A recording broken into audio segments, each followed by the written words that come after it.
کسریٰ نے عبد المسیح کو حکم دیا کہ تم خود اپنے ماموں کے پاس جاؤ اور اس کی تحقیق کر کے آؤ۔ عبد المسیح اپنے ماموں ستیح کے پاس پہنچا تو ستیح اس وقت نزع کی حالت میں تھا مگر ہوش ابھی بھی باقی تھا۔ عبد المسیح نے جا کر سلام کیا اور چند اشعار پڑھے۔ ستیح نے جب عبد المسیح کو اشعار پڑھتے سنا تو عبد المسیح کی طرف متوجہ ہوا اور کہا کہ عبد المسیح، آپ تیز اونٹ پر سوار ہو کر ستیح کے پاس پہنچے جبکہ وہ تو مرنے کے قریب ہے۔ تجھ کو بنی ساسان کے بادشاہ نے محل کے زلزلہ، آتش کدہ کے بجھ جانے اور موبزان کے خواب کی وجہ سے بھیجا ہے کہ سخت اور قوی اونٹ عربی گھوڑوں کو کھینچے لیے جا رہے ہیں اور دجلہ سے پار ہو کر تمام بلاد میں پھیل گئے ہیں۔ اے عبد المسیح، خوب سن لے، جب کلام الہی کی تلاوت کثرت سے ہونے لگے، صاحب عصا ظاہر ہو، وادی سماوا رواں ہو جائے، دریائے ساوا خشک ہو جائے اور فارس کی آگ بجھ جائے تو ستیح کے لیے شام نہ رہے گا۔ بنی ساسان کے چند مرد اور چند عورتیں بقدر کنکروں کے بادشاہت کریں گے اور جو شے آنے والی ہے وہ گویا آ ہی گئی ہے۔ یہ کہتے ہی ستیح مر گیا۔ عبد المسیح واپس آیا اور کسریٰ سے یہ تمام ماجرا بیان کیا۔ کسریٰ نے سن کر یہ کہا کہ 14 سلطنتوں کے گزرنے کے لیے ایک زمانہ چاہیے، مگر زمانے کو کیا دیر لگتی ہے۔ 10 سلطنتیں تو 4 سال میں ہی گزر گئی اور باقی 4 سلطنتیں حضرت عثمان غنی رضی اللہ تعالی عنہ کی زمانہ خلافت تک ختم ہوئیں۔ حضرت عباس رضی اللہ تعالی عنہ فرماتے ہیں کہ آپ صلی اللہ علیہ وسلم مختون اور ناف بریدہ پیدا ہوئے۔ عبد المطلب کو یہ دیکھ کر بہت تعجب ہوا اور کہا کہ البتہ میرے اس بیٹی کی بڑی شان ہوگی، اور ہوئی بھی۔ اسحاق بن عبداللہ حضرت آمنہ سے راوی روایت کرتے ہیں کہ آپ صلی اللہ علیہ وسلم جب پیدا ہوئے تو نہایت نظیف تھے اور پاک صاف تھے، جسم اطہر پر کسی قسم کی گندگی اور الائش موجود نہ تھی۔ عقیقہ اور تسمیہ۔ ولادت کے 7ویں روز عبد المطلب نے آپ صلی اللہ علیہ وسلم کا عقیقہ کیا اور اس تقریب میں تمام قریش کو دعوت دی اور آپ صلی اللہ علیہ وسلم کا نام تجویز کیا۔ قریش نے کہا، ابو الحارث، آپ نے ایسا نام کیوں تجویز کیا جو کہ آپ کے آباء و اجداد اور آپ کی قوم میں سے اب تک کسی نے نہیں رکھا؟ عبد المطلب نے کہا، میں نے یہ نام اس لیے رکھا ہے کہ اللہ آسمان میں اور اللہ کی مخلوق زمین میں اس مولود کی حمد اور ثنا کرے۔ عبد المطلب نے آپ صلی اللہ علیہ وسلم کی ولادت سے پہلے ہی ایک خواب دیکھا تھا جو اس نام رکھنے کا سبب پیدا ہوا۔ وہ یہ کہ عبد المطلب کی پشت سے ایک زنجیر ظاہر ہوئی جس کی ایک جانب آسمان میں اور ایک جانب زمین میں اور ایک جانب مشرق میں اور ایک جانب مغرب میں ہے۔ کچھ دیر بعد وہ زنجیر درخت بن گئی جس کے ہر پتہ پر ایسا نور ہے کہ جو آفتاب کے نور سے 70 درجہ زائد ہے۔ مشرق اور مغرب کے لوگ اس کی شاخوں سے لپٹے ہوئے ہیں۔ قریش میں سے بھی کچھ لوگ اس کی شاخوں کو پکڑے ہوئے ہیں اور قریش میں سے کچھ لوگ اس کے کاٹنے کا ارادہ کرتے ہیں۔ یہ لوگ جب بھی اس ارادے سے اس درخت کے قریب آنا چاہتے ہیں تو ایک نہایت حسین و جمیل جوان ان کو ہٹا دیتا ہے۔ معبرین نے عبد المطلب کو اس خواب کی تعبیر یہ بتائی کہ تمہاری نسل سے ایک ایسا لڑکا پیدا ہوگا کہ جو مشرق سے لے کر مغرب تک کے لوگوں کے لیے اتباع کا سبب بنے گا اور آسمان اور زمین والے اس کی حمد و ثنا کریں گے۔ اس وجہ سے عبد المطلب نے آپ صلی اللہ علیہ وسلم کا نام محمد رکھا۔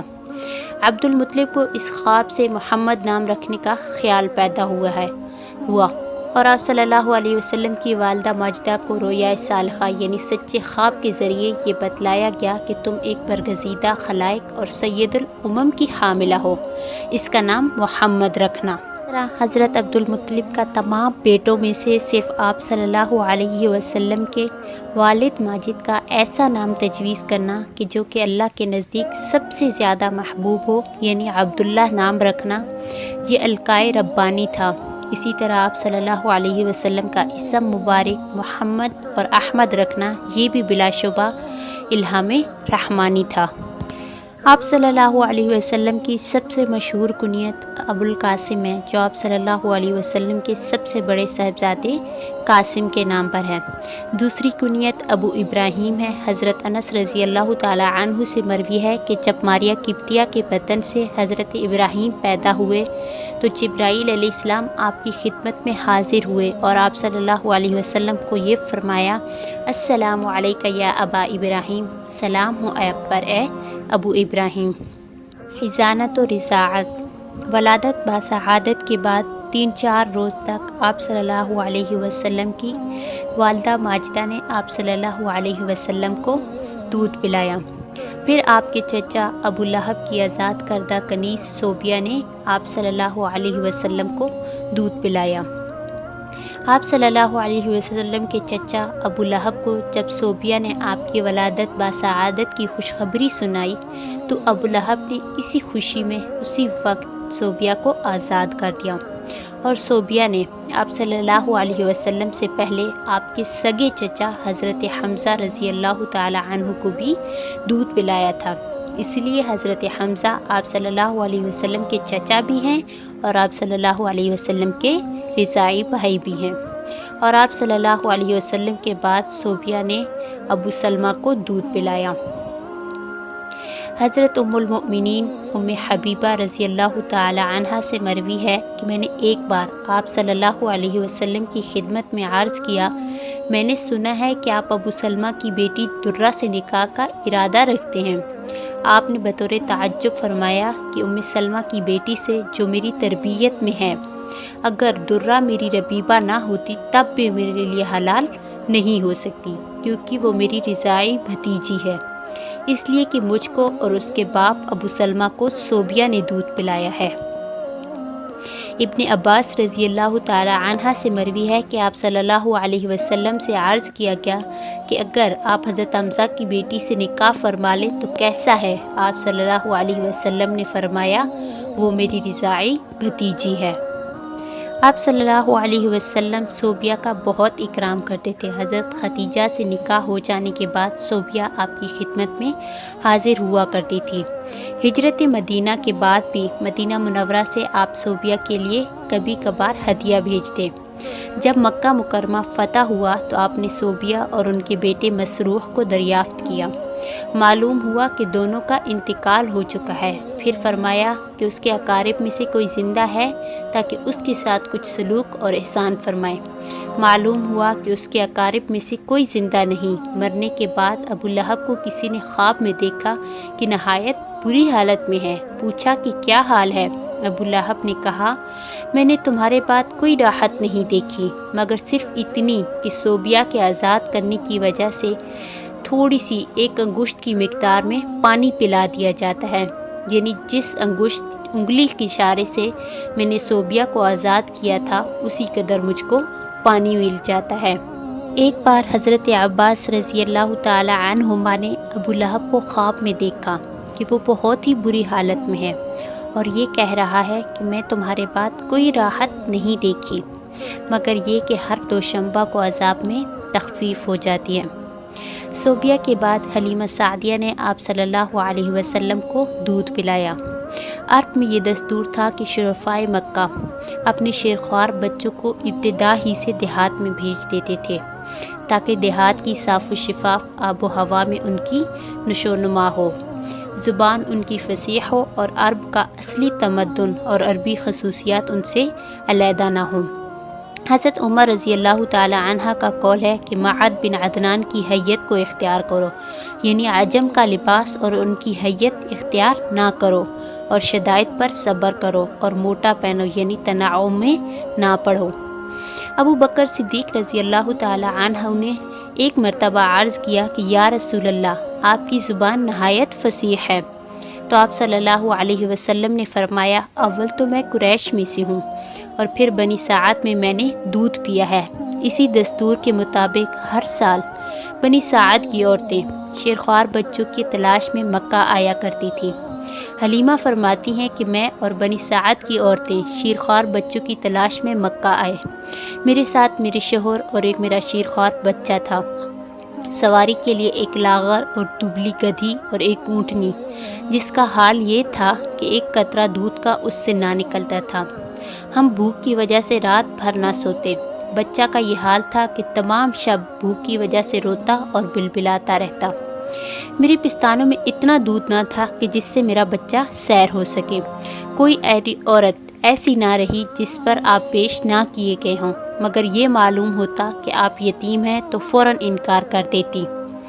جس کے باپ ہی نہیں، اس سے حق الخدمت ملنے کی کیا توقع کی جائے؟ مگر یہ کسی کو بھی معلوم نہ تھا کہ یہ بچہ یتیم نہیں ہے بلکہ درِ یتیم ہے، اور یہی وہ مبارک مولود ہے جس کے ہاتھوں میں کیسر و کسریٰ کے خزائن کی کنجیاں رکھی جانے والی ہیں۔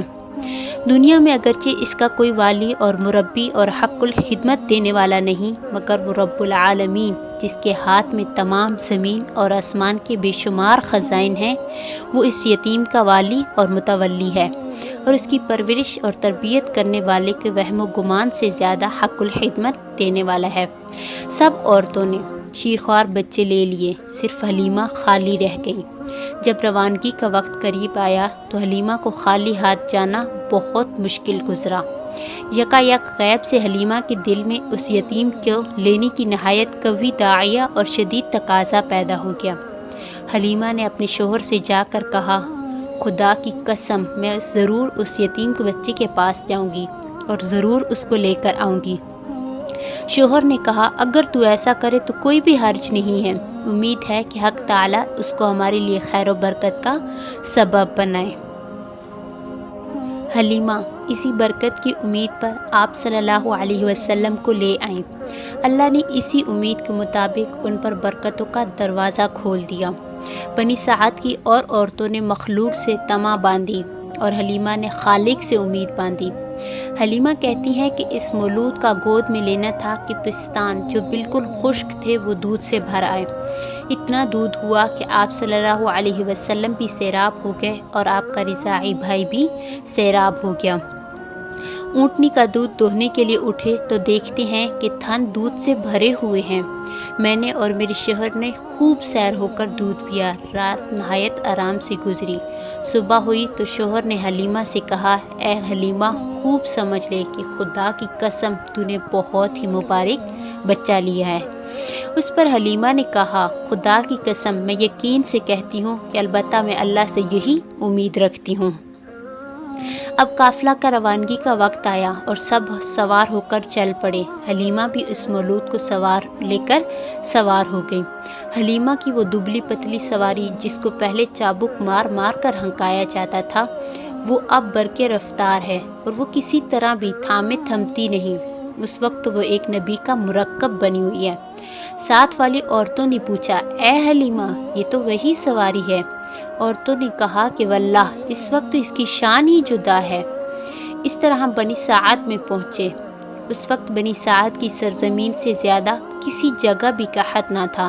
میری بکریاں جب شام کو چراگاہ سے واپس آتی تو دودھ سے بھری ہوئی ہوتی اور دوسروں کی بکریاں بالکل بھوکھی آتی، تھنوں میں ایک قطرہ بھی دودھ کا نہ ہوتا۔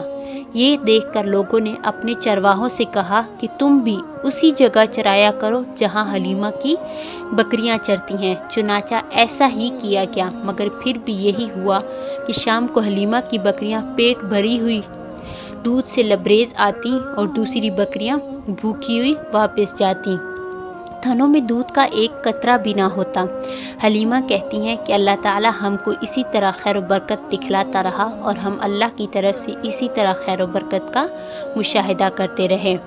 اسی طرح جب 2 سال پورے ہو گئے تو میں نے آپ صلی اللہ علیہ وسلم کا دودھ چھڑوا دیا۔ جب 2 سال پورے ہو گئے تو حلیمہ آپ کو لے کر مکہ آئیں تاکہ حضرت آمنہ کی امانت ان کے حوالے کریں، مگر آپ صلی اللہ علیہ وسلم کے وجود باوجود کی وجہ سے خداوند ذوالجلال کی جو برکتیں مبذول تھیں، اس وجہ سے حلیمہ نے حضرت آمنہ سے درخواست کی کہ اس در یتیم کو اور چند روز میرے پاس ہی چھوڑ دیں۔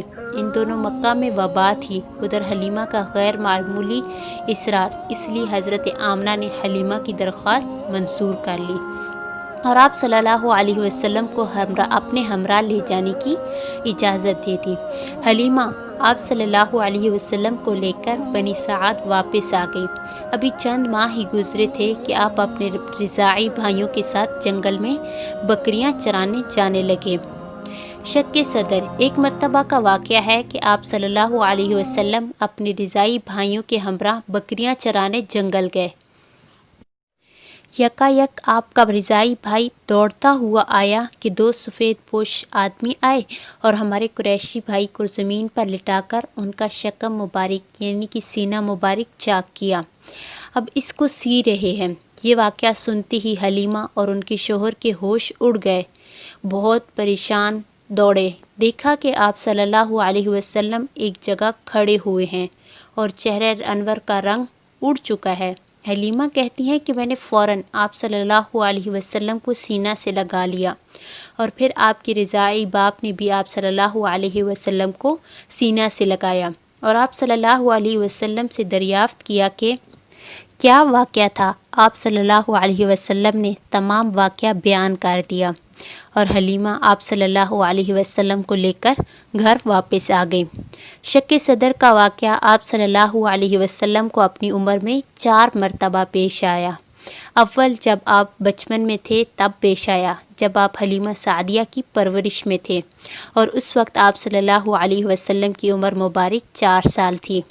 ایک روز آپ جنگل میں تھے، 2 فرشتے جبرائیل اور حضرت میکائیل علیہ السلام سفید پوش انسانوں کی شکل میں سونے کا تشت برف سے بھرا ہوا لے کر نمودار ہوئے اور آپ صلی اللہ علیہ وسلم کا سینہ مبارک چاک کیا، قلب مطہر کو نکالا، پھر قلب کو چاک کیا اور اس میں سے 1 یا 2 ٹکڑے خون کے جمے ہوئے نکالے اور یہ کہا کہ یہ شیطان کا حصہ ہے، پھر شکم اور قلب کو اس تشت میں رکھ کر برف سے دھویا۔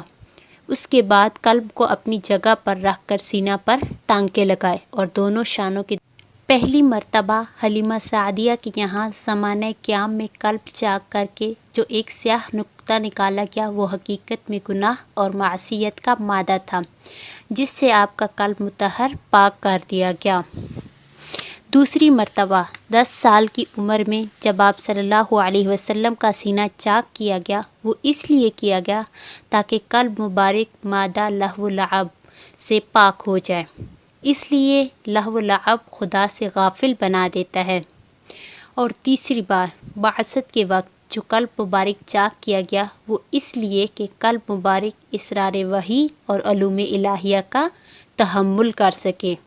اور چوتھی بار معراج کے وقت اس لیے سینہ چاک کیا گیا کہ قلب مبارک عالم ملکوت کی سیر اور تجلیات الہیہ اور آیات ربانیہ کا مشاہدہ اور خداوند ذوالجلال کی مناجات اور اس کی کلام کا تحمل کر سکے۔ غرض یہ کہ بار بار شک صدر ہوا اور ہر مرتبہ کے شک صدر میں جداگانہ حکمت ہے۔ بار بار شک صدر سے مقصود یہ تھا کہ قلب مطہر و منور کی طہارت و نورانیت کو انتہا تک پہنچایا جائے۔ شک صدر کے واقعہ سے حضرت حلیمہ کو اندیشہ ہوا کہ آپ صلی اللہ علیہ وسلم کو کوئی صدمہ نہ پہنچ جائے، اس لیے آپ صلی اللہ علیہ وسلم کو حضرت آمنہ کے پاس لے کر مکہ واپس آ گئیں اور تمام واقعہ بیان کیا۔ حضرت آمنہ اس واقعہ کو سن کر بالکل بھی پریشان نہ ہوئی اور ان انوار و تجلیات اور ان خیرات و برکات کا جو آپ کو زمانہ حمل میں پیش آئی تھی بتایا اور جو ولادت با سعادت کے وقت ظاہر ہوئی تھی، اور فرمایا کہ میرے اس بیٹے کی بہت بڑی شان ہوگی، اس مولود تک شیطان کی رسائی ناممکن ہے، تم مطمئن رہو، اس کو کوئی بھی نقصان نہیں پہنچا سکتا۔ حلیمہ اپنے گھر واپس ہو گئی اور اپنی والدہ ماجدہ کے پاس آپ صلی اللہ علیہ وسلم کو چھوڑ دیا۔ جب آپ صلی اللہ علیہ وسلم کی عمر شریف 6 سال کو پہنچی تو حضرت آمنہ نے مدینہ کا قصد کیا اور آپ صلی اللہ علیہ وسلم کو بھی ساتھ لے گئی۔ ایمن بھی آپ صلی اللہ علیہ وسلم کے ہمراہ تھیں۔ 1 ماہ حضرت آمنہ اپنے میکہ میں قیام کیا، پھر آپ کو لے کر واپس ہوئی اور راستہ میں مقام ابوا میں حضرت آمنہ کا انتقال ہو گیا اور آپ وہیں مدفون ہوئی۔ ایمن آپ صلی اللہ علیہ وسلم کو لے کر مکہ حاضر ہوئی اور آپ صلی اللہ علیہ وسلم کے دادا عبد المطلب کے سپرد کیا۔ عبد المطلب آپ صلی اللہ علیہ وسلم کو ہمیشہ اپنے ساتھ رکھتے تھے۔ عبد المطلب جب مسجد حرام میں داخل ہوتے تو خانہ کعبہ کے سایہ میں آپ کے لیے ایک خاص قسم کا فرش بچھایا جاتا۔ کسی کی بھی مجال نہ تھی کہ اس پر قدم بھی رکھ سکے، حتیٰ کہ عبد المطلب کی اولاد اس فرش کے ارد گرد حاشیہ اور کنارے پر بیٹھتی تھی، مگر آپ جب آتے تو بے تکلف مسند پر بیٹھ جاتے۔ آپ کے چچا آپ کو مسند سے ہٹانا چاہتے، مگر عبد المطلب کمال شفقت سے فرماتے کہ میرے اس بیٹے کو چھوڑ دو، خدا کی قسم اس کی شان ہی کچھ نہیں ہوگی۔ پھر بلا کر اپنے قریب بٹھلاتے اور آپ کو دیکھتے اور خوش ہوتے۔ قندیر بن سعید اپنے باپ سے روایت کرتے ہیں کہ میں زمانہ جاہلیت میں اسلام سے قبل حج کے لیے مکہ مکرمہ حاضر ہوا۔ دیکھا کہ ایک شخص طواف میں مشغول ہے اور اس کی زبان پر یہ اشعار ہیں کہ اے اللہ میرے سوار محمد کو واپس بھیج اور مجھ پر عظیم الشان احسان فرما۔ میں نے لوگوں سے دریافت کیا کہ یہ کون ہے؟ لوگوں نے کہا کہ یہ عبد المطلب ہیں، اپنے پوتے کو گمشدہ اونٹ کی تلاش میں بھیجا ہے، کیونکہ ان کو جس کام کے لیے بھی بھیجتے ہیں اس میں ضرور کامیابی ہوتی ہے۔ آپ کو گئے ہوئے بہت دیر ہو گئی ہے، اسی لیے عبد المطلب بے چین ہو کر یہ شعر پڑھ رہے ہیں۔ کچھ ہی دیر گزری تھی کہ آپ صلی اللہ علیہ وسلم بھی واپس آ گئے اور اونٹ آپ صلی اللہ علیہ وسلم کے ہمراہ تھا۔ یہ دیکھتے ہی عبد المطلب نے آپ صلی اللہ علیہ وسلم کو گلے لگا لیا اور یہ کہا کہ بیٹا میں تمہاری وجہ سے بے حد پریشان تھا، اب کبھی بھی تم کو اپنے سے جدا نہ ہونے دوں گا۔ 2 سال تک آپ اپنے دادا عبد المطلب کی تربیت میں رہے۔ جب آپ کی عمر شریف 8 سال کو پہنچی تو عبد المطلب بھی اس دنیا سے رخصت ہو گئے۔ عبد المطلب کا 110 یا 120 سال کی عمر میں انتقال ہوا اور حجون میں مدفون ہوئے۔ ابو طالب چونکہ حضرت عبداللہ کے حقیقی اور عینی بھائی تھے، اسی لیے عبد المطلب نے مرتے وقت آپ کو ابو طالب کے سپرد کیا اور یہ وصیت کی کہ کمال شفقت اور محبت سے ان کی کفالت اور تربیت کرنا۔ ایمن فرماتی ہیں کہ جس وقت عبد المطلب کا جنازہ اٹھا تو آپ صلی اللہ علیہ وسلم کو دیکھا کہ آپ جنازے کے پیچھے روتے ہوئے جا رہے تھے۔ عبد المطلب کی وفات کے بعد آپ اپنے چچا ابو طالب کی آغوش تربیت میں آ گئے۔ ابو طالب نے آپ کو اپنی اولاد سے زیادہ عزیز رکھا اور اس شفقت اور محبت سے مرتے دم تک آپ کی تربیت کی۔ حق یہ ہے کہ تربیت اور کفالت کا حق پورا ادا کر دیا۔ افسوس کہ ابو طالب باوجود اس والہانہ محبت اور عاشقانہ تربیت اور کفالت کے دولت ایمان اور نعمت اسلام سے محروم رہے۔ ایک بار مکہ میں قحط پڑا۔ لوگوں نے ابو طالب سے درخواست کی کہ آپ بارش کے لیے دعا کیجیے۔ ابو طالب ایک مجمع کے ساتھ آپ صلی اللہ علیہ وسلم کو لے کر حرم میں حاضر ہوئے اور آپ کی پشت کو خانہ کعبہ سے لگا دیا۔ آپ نے بطور التجا اور تضا یعنی روتے اور گڑ گڑاتے ہوئے اپنی شہادت کی انگلی کو آسمان کی طرف اشارہ کرتے ہوئے فرمایا کہ بادل کا کہیں اس وقت نام و نشان نہ تھا۔ جیسے ہی اشارہ کیا ہر طرف بادل امنڈ آئے اور اس قدر بارش ہوئی کہ تمام ندیاں نالے بہنے لگے۔ اسی بارہ میں ابو طالب نے فرمایا کہ ایسے روشن اور منور ہیں آپ صلی اللہ علیہ وسلم کہ ان کے چہرے کی برکت سے خدا سے بارش مانگی جاتی ہے، جو یتیموں کے پناہ اور بیواؤں کے ماوا اور ملجا ہیں۔ آپ کا سن 12 سال کو پہنچ چکا تھا، یعنی آپ صلی اللہ علیہ وسلم 12 سال کے ہو چکے تھے۔ ابو طالب نے قریش کے قافلہ تجارت کے ساتھ شام کا ارادہ کیا۔ مصائب سفر کے خیال سے ابو طالب کا ارادہ آپ کو ہمراہ لے جانے کا نہ تھا۔ عین روانگی کے وقت آپ صلی اللہ علیہ وسلم کے چہرے پر پریشانی کے آثار دیکھے، اس لیے آپ صلی اللہ علیہ وسلم کو اپنے ہمراہ لے لیا۔ جب شہر بصرہ کے قریب پہنچے تو وہاں ایک نصرانی راہب رہتا تھا جس کا نام جرجیس تھا اور بحیرہ راہب کے نام سے مشہور تھا۔ نبی آخر الزمان کی جو بھی علامتیں آسمانی کتابوں میں مذکور تھیں ان سے وہ بخوبی واقف اور باخبر تھا۔ چنانچہ اہل مکہ کا یہ قافلہ جب بحیرہ راہب کے صومعہ کے پاس جا کر اترا تو اس نے آپ صلی اللہ علیہ وسلم کی صورت دیکھتے ہی پہچان لیا کہ یہ وہی نبی ہیں جن کی کتب سابقہ میں خبر دی گئی ہے، اور آپ صلی اللہ علیہ وسلم کا ہاتھ پکڑ لیا اور یہ کہا کہ یہی ہے سردار دو جہانوں کا، یہی ہے رسول پروردگار عالم کا، جس کو اللہ نے جہانوں کے لیے رحمت بنا کر بھیجا ہے۔ سرداران قریش نے اس راہب سے کہا کہ آپ کو یہ کیسے معلوم ہوا؟ راہب نے کہا جس وقت آپ سب گھاٹی سے نکلے تو کوئی شجر اور حجر ایسا باقی نہ رہا جس نے سجدہ نہ کیا ہو۔ درخت اور پتھر نبی ہی کے لیے سجدہ کر سکتے ہیں، اور اس کے علاوہ میں آپ کو مہر نبوت سے بھی پہچانتا ہوں جو سیب کے مشابہ آپ صلی اللہ علیہ وسلم کے شانہ یعنی کندھے کے نیچے واقع ہے۔ راہب یہ کہہ کر واپس ہو گیا اور فقط آپ کی وجہ سے تمام قافلہ کے لیے کھانا تیار کرایا۔ کھانا کے لیے سب حاضر ہوئے، ان میں آپ صلی اللہ علیہ وسلم موجود نہ تھے۔ راہب نے دریافت کیا کہ آپ صلی اللہ علیہ وسلم کہاں ہیں؟ معلوم ہوا کہ وہ اونٹ چرانے گئے ہوئے ہیں۔ آدمی کو بھیج کر آپ کو بلایا۔ جس وقت آپ صلی اللہ علیہ وسلم تشریف لائے تو ایک ابر یعنی بادل کا ٹکڑا آپ پر سایہ کیے ہوئے تھا۔ جب آپ اپنی قبر کے قریب پہنچے تو دیکھا کہ لوگ آپ سے پہلے ہی درخت کے سایہ میں جگہ لے چکے ہیں اور آپ کے لیے کوئی بھی جگہ سایہ کی باقی نہ رہی۔ آپ ایک جانب کو بیٹھ گئے، بیٹھتے ہی درخت کا سایہ آپ کی طرف جھک گیا۔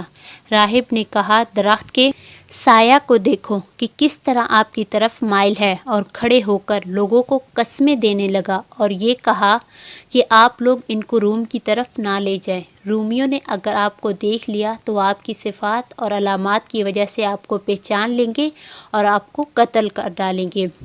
اسی اثناء کلام میں اچانک جو راہب کی نظر پڑی تو دیکھا کہ روم کے 7 آدمی کسی کی تلاش میں اسی طرف آ رہے ہیں۔ راہب نے پوچھا تم کس لیے نکلے ہو؟ رومیوں نے کہا کہ ہم ایک نبی کی تلاش میں نکلے ہیں جس کی تورات اور انجیل میں بشارت مذکور ہے۔ وہ اس مہینہ میں سفر کے لیے نکلنے والا ہے، ہر طرف ہم نے اپنے آدمی بھیجے ہیں۔ راہب نے کہا اچھا یہ تو بتاؤ جس شے کا خداوند نے ارادہ فرما لیا ہو کیا کوئی اور اس کو روک سکتا ہے؟ رومیوں نے کہا نہیں۔ اس کے بعد رومیوں نے بحیرہ راہب سے عہد کیا کہ ہم اب اس نبی کے در پہ نہ ہوں گے، اور یہ 7 رومی وہیں بحیرہ راہب کے پاس رہ پڑے، کیونکہ جس مقصد کے لیے وہ نکلے تھے وہ خیال ہی بدل گیا، اس لیے اب واپسی کو خلاف مصلحت سمجھ کر بحیرہ راہب کے پاس ٹھہر گئے۔ راہب نے پھر قریش کے قافلہ کو قسم دے کر یہ دریافت کیا کہ تم میں اس کا ولی کون ہے؟ لوگوں نے ابو طالب کی طرف اشارہ کیا۔ راہب نے ابو طالب سے کہا کہ آپ ان کو ضرور واپس بھیج دیں۔ ابو طالب نے آپ صلی اللہ علیہ وسلم کو حضرت ابو بکر اور حضرت بلال کے ہمراہ مکہ واپس بھیج دیا۔ راہب نے ناشتہ کے لیے روٹی اور زیتون کا تیل آپ کو ساتھ دیا۔ حرب الفجار۔ عرب میں عرصہ سے لڑائیوں کا سلسلہ جاری تھا۔ واقعہ فیل کے بعد جو مشہور معرکہ پیش آیا وہ معرکہ حرب الفجار کے نام سے مشہور ہے۔ یہ معرکہ قریش اور قبیلہ قیس کے درمیان پیش آیا۔ اول قیس قریش پر غالب آئے، بعد میں قریش قیس پر غالب آئے۔ بالآخر صلح پر جنگ کا خاتمہ ہوا۔ بعض دنوں میں آپ صلی اللہ علیہ وسلم بھی اس لڑائی میں اپنے بعض چچاؤں کے اصرار سے شریک ہوئے، مگر آپ صلی اللہ علیہ وسلم نے قتال نہیں فرمایا۔ اس معرکہ میں آپ صلی اللہ علیہ وسلم نے اپنے چچاؤں کے ساتھ ہو کر اس لیے جنگ نہیں کی کہ حالانکہ آپ لڑائی کی عمر کو پہنچ چکے تھے، اپنے چچاؤں کو صرف تیر اٹھا کر دیا کرتے تھے۔ جنگ اس لیے نہیں کی کہ یہ جنگ حرب فجار تھی، یعنی ان مہینوں میں پیش آئی تھی جن میں جنگ کرنا فسق اور فجور یعنی ناجائز اور حرام تھا۔ اسی وجہ سے اس لڑائی کو حرب فجار کہتے ہیں۔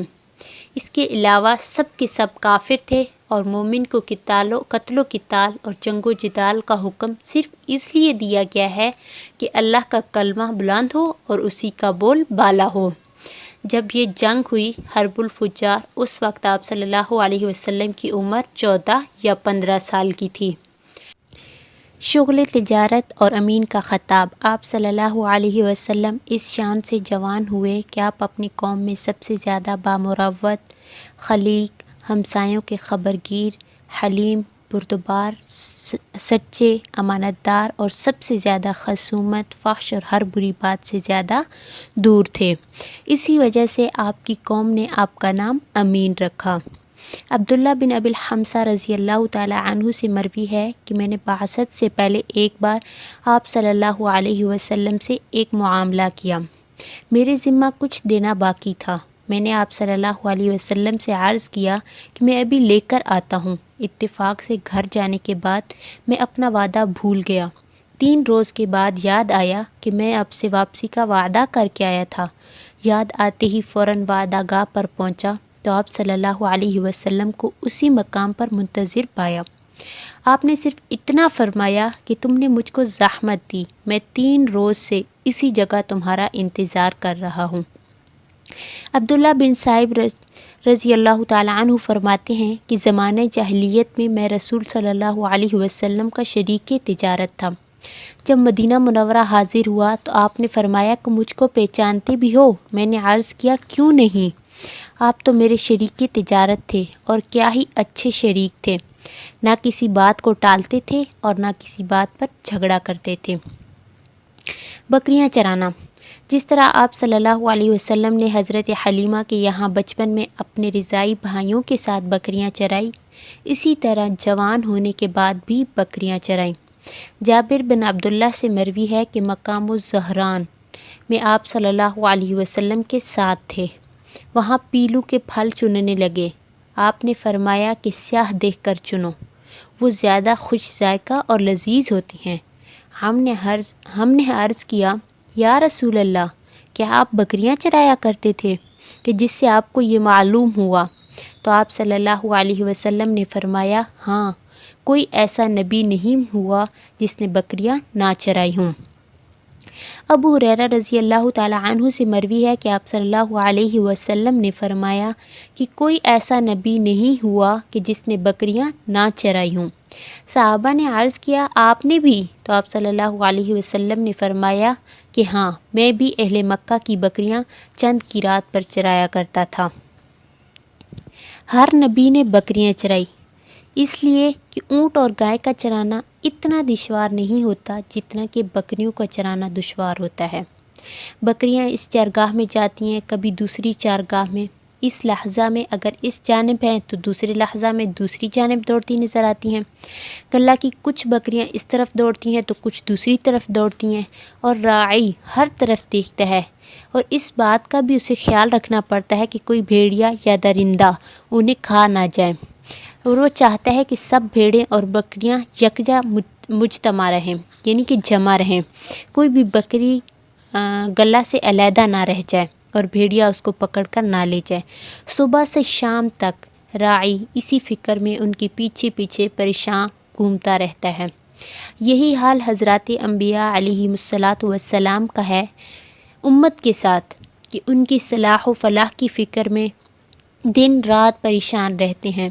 امت کے افراد تو بھیڑوں اور بکریوں کی طرح ادھر ادھر بھاگتے پھرتے ہیں، اور انبیاء کرام علیہ السلام اپنی کمال شفقت و رافت سے ان کو للکار کر اپنی طرف بلاتے ہیں، اور امت کی اس بے اعتنائی سے ان حضرات کو جو تکلیف اور مشقت پہنچتی ہے اس پر صبر اور تحمل فرماتے ہیں۔ پھر کسی وقت دعوت اور تبلیغ اور ارشاد و تعلیم سے اکتاتے اور گھبراتے نہیں ہیں۔ جس طرح بھیڑیں بھیڑیوں اور درندوں کے خونخوار حملوں سے بے خبر ہوتی ہیں، اسی طرح امت نفس اور شیطان کے مہلکانہ حملوں سے بے خبر ہوتی ہے، اور حضرات انبیاء کرام ہر وقت اس طاق میں رہتے ہیں کہ کہیں نفس اور شیطان ان کو اچک نہ لے جائے۔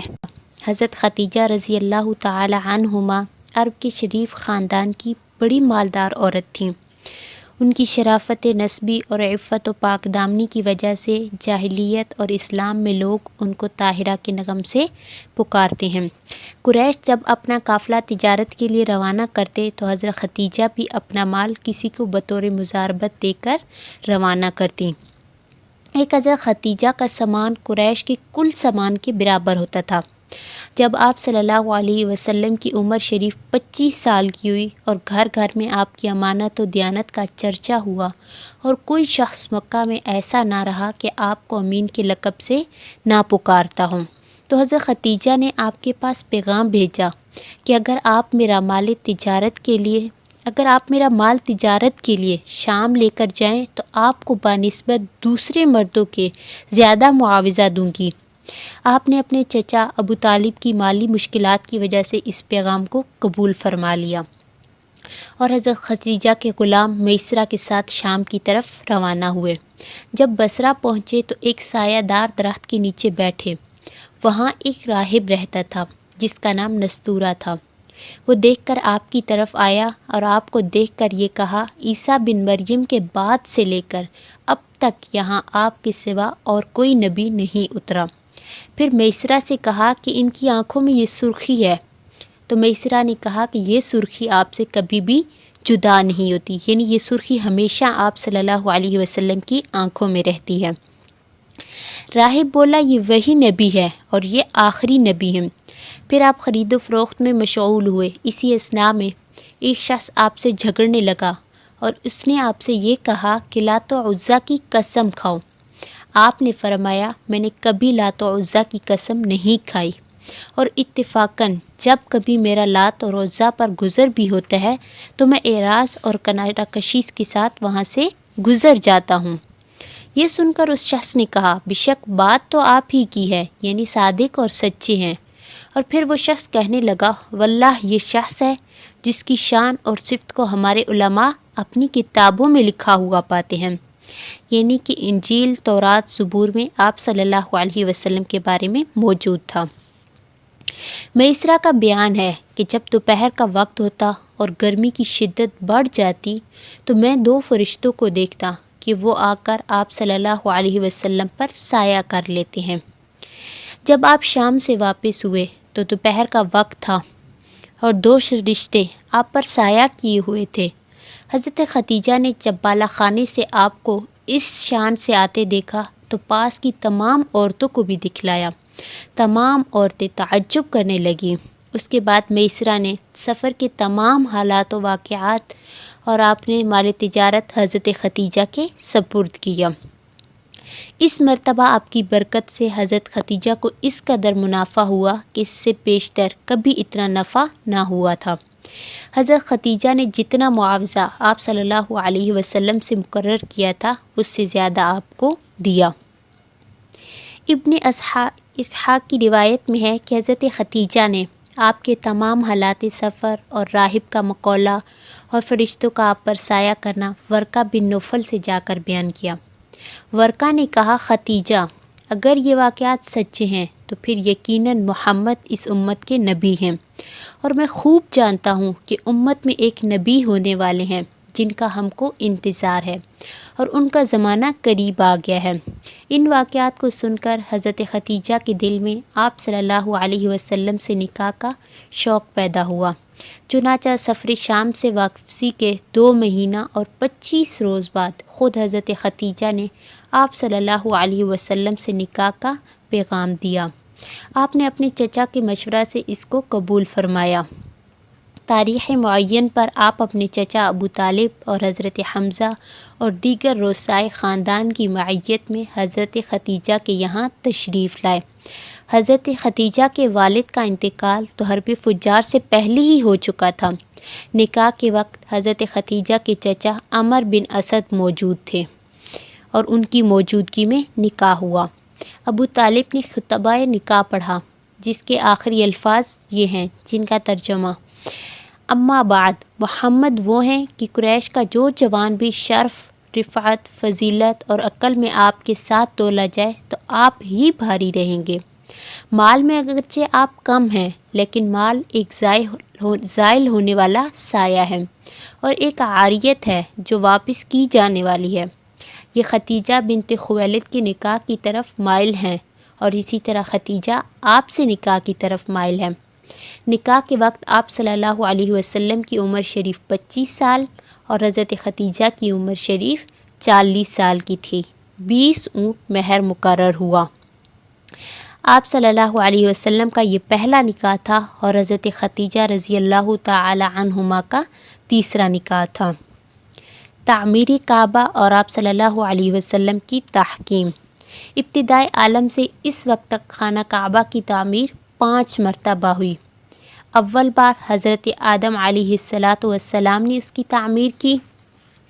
رسول صلی اللہ علیہ وسلم نے فرمایا کہ حضرت جبرائیل کو حضرت آدم علیہ السلام کے پاس تعمیر بیت اللہ کا حکم دے کر بھیجا۔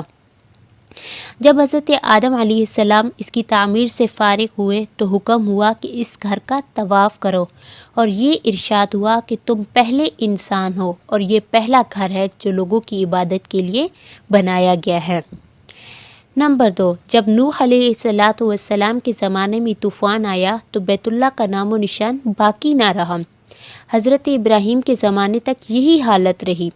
اس وقت اللہ سبحانہ و تعالیٰ کی طرف سے حضرت ابراہیم علیہ السلام کو بیت اللہ کی دوبارہ تعمیر کا حکم ہوا، کیونکہ بنیادوں کے نشان بھی باقی نہ رہے تھے۔ جبرائیل علیہ السلام نے آ کر بنیادوں کے نشان بتلائے تو حضرت خلیل اللہ نے حضرت ذبیح اللہ کی اعانت و امداد سے تعمیر شروع کی۔ تیسری بار بعثت نبوی سے 5 سال قبل جب آپ کی عمر شریف 35 سال کی تھی تو قریش نے خانہ کعبہ کی تعمیر کی۔ بنائے ابراہیمی میں خانہ کعبہ غیر مسقف تھا۔ دیواروں کی بلندی کچھ زیادہ نہ تھی، قد آدم سے کچھ زائد 9 ہاتھ کی مقدار میں تھی۔ مرور زمانہ کی وجہ سے بہت بوسیدہ ہو چکا تھا۔ نشیب میں ہونے کی وجہ سے بارش کا تمام پانی اندر بھر جاتا تھا، اس لیے قریش کو اس کی تعمیر کا از سر نو خیال پیدا ہوا۔ جب تمام رؤسائے قریش اس پر متفق ہو گئے کہ بیت اللہ کو منہدم کر کے از سر نو بنایا جائے تو ابو وہب بن عمر مخزومی، آپ صلی اللہ علیہ وسلم کے والد ماجد کے ماموں، کھڑے ہوئے اور قریش سے مخاطب ہو کر یہ کہا کہ دیکھو، بیت اللہ کی تعمیر میں جو کچھ بھی مال خرچ کیا جائے وہ کسب حلال ہو اور زنا، چوری اور سود وغیرہ کا کوئی پیسہ اس میں شامل نہ ہو، صرف حلال مال اس کی تعمیر میں لگایا جائے۔ اللہ تعالیٰ پاک ہے اور پاکی کو پسند کرتا ہے، تو اس کے گھر میں بھی پاک ہی پیسہ لگاؤ۔ اس خیال سے کہ تعمیر بیت اللہ کے شرف سے کوئی محروم نہ رہ جائے، اس لیے تعمیر بیت اللہ کو مختلف قبائل پر تقسیم کر دیا کہ فلاں قبیلہ بیت اللہ کا فلاں حصہ تعمیر کرے گا اور فلاں قبیلہ فلاں حصہ تعمیر کرے گا۔ دروازے کی جانب بنی عبد مناف اور بنی زہرہ کے حصہ میں آئی۔ حجر اسود اور رکن یمانی کا درمیانی حصہ بنی مخزوم اور دیگر قبائل قریش کے حصہ میں آیا۔ بیت اللہ کی پشت بنی جمح اور بنی سہم کے حصہ میں آئی، اور حتیم بنی عبدالدار بن قصی، بنی اسد اور بنی عدی کے حصہ میں آیا۔ اسی طرح اصنام قریش کو یہ خبر لگی کہ ایک تجارتی جہاز جدہ کی بندرگاہ سے ٹکرا کر ٹوٹ گیا ہے۔ ولید بن مغیرہ سنتی ہی جدہ پہنچا اور اس کے تختے خانہ کعبہ کی چھت کے لیے حاصل کر لیے۔ اس جہاز میں ایک رومی معمار بھی تھا جس کا نام باقوم تھا۔ ولید نے تعمیر بیت اللہ کے لیے اس کو بھی ساتھ لے لیا۔ ان مراحل کے بعد جب قدیم عمارت کے منہدم کرنے کا وقت آیا تو کسی کی بھی ہمت نہ ہوتی تھی کہ وہ بیت اللہ کو ڈھانے کے لیے کھڑا ہو۔ بالآخر ولید بن مغیرہ پھاوڑا لے کر کھڑا ہوا اور یہ کہا کہ اللہم لا نرید الا الخیر، اے اللہ ہم صرف خیر اور بھلائی کی نیت رکھتے ہیں، معاذ اللہ ہماری نیت بری نہیں، اور یہ کہہ کر حجر اسود اور رکن یمانی کی طرف سے ڈھانا شروع کیا۔ اہل مکہ نے کہا کہ رات انتظار کرو کہ ولید پر کوئی آسمانی بلا تو نازل نہیں ہوتی، اگر اس پر کوئی بلائے آسمانی اور آفت ناگہانی نازل ہوئی تو ہم بیت اللہ کو پھر اصلی حالت میں بنا دیں گے، ورنہ ہم بھی ولید کے معین و مددگار ہوں گے۔ صبح ہوئی کہ ولید صحیح و سلامت پھر پاوڑا لے کر حرم محترم میں آ پہنچا۔ لوگوں نے سمجھ لیا کہ ہمارے اس فعل سے اللہ تعالیٰ راضی ہیں، تو سب کی ہمتیں بڑھ گئی اور سب مل کر دل و جان سے اس کام میں شریک ہو گئے، اور یہاں تک کھودا کہ حضرت ابراہیم علیہ السلام کی بنیادیں نمودار ہو گئی۔ ایک قریشی نے جب بنیاد ابراہیم پر پھاوڑا چلایا تو دفعتاً تمام مکہ میں ایک سخت دھماکہ ظاہر ہوا، جس کی وجہ سے آگے کھودنے سے رک گئے اور انہی بنیادوں پر خانہ کعبہ کو تعمیر کیا۔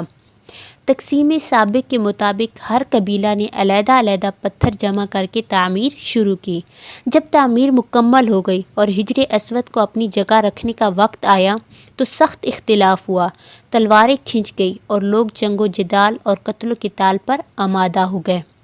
جب 4-5 روز اسی طرح گزر گئے اور کوئی بھی بات طے نہ ہوئی تو ابو امیہ بن مغیرہ مخزومی نے، جو قریش میں سب سے زیادہ سن رسیدہ یعنی بہت کم زیادہ عمر کے تھے، یہ رائے دی کہ کل صبح کو جو بھی شخص سب سے پہلے مسجد حرام کے دروازے سے داخل ہو اسی کو اپنا حاکم بنا کر فیصلہ کرا لو۔ سب نے اس رائے کو پسند کیا۔ صبح ہوئی اور تمام لوگ حرم میں پہنچے۔ دیکھتے ہیں کہ سب سے پہلے آنے والے محمد رسول اللہ صلی اللہ علیہ وسلم ہیں۔ آپ کو دیکھتے ہی سب کی زبانوں سے بے ساختہ یہ الفاظ نکلے، ھذا محمد الامین، رضینا ھذا محمد الامین، یہ تو محمد امین ہے، ہم ان کے حکم ماننے پر راضی ہیں، یہ تو محمد امین ہیں۔ آپ نے ایک چادر منگوائی اور حجر اسود کو اس میں رکھ کر یہ فرمایا کہ ہر قبیلہ کا سردار چادر کو تھام لے تاکہ اس شرف سے کوئی قبیلہ محروم نہ رہے۔ اس فیصلہ کو سب نے پسند کیا اور سب نے مل کر چادر اٹھائی۔ جب سب کے سب اسی چادر کو اٹھائے اس جگہ پہنچے جہاں اس کو رکھنا تھا تو آپ نے بنفس نفیس خود آگے بڑھے اور اپنے دستے مبارک سے حجر اسود کو اپنی جگہ پر رکھ دیا۔ چوتھی بار عبداللہ بن زبیر نے اپنے زمانہ خلافت میں بیت اللہ کو شہید کر کے از سر نو تعمیر کیا۔ پانچویں بار حجاج بن یوسف نے بنایا کہ اولین اور آخرین میں جس کے ظلم و ستم کی کوئی نظیر نہیں ملتی۔ آج تک کے لیے اتنا ہی کافی، انشاءاللہ باقی نیکسٹ ویڈیو میں۔ اگر آپ کو میری ویڈیو پسند آئی ہے تو اسے لائک اور کمنٹ ضرور کیجیے گا اور میرے چینل کو سبسکرائب اور بیل آئیکن پریس کرنا نہ بھولیے۔ نیکسٹ ویڈیو تک کے لیے فی امان اللہ۔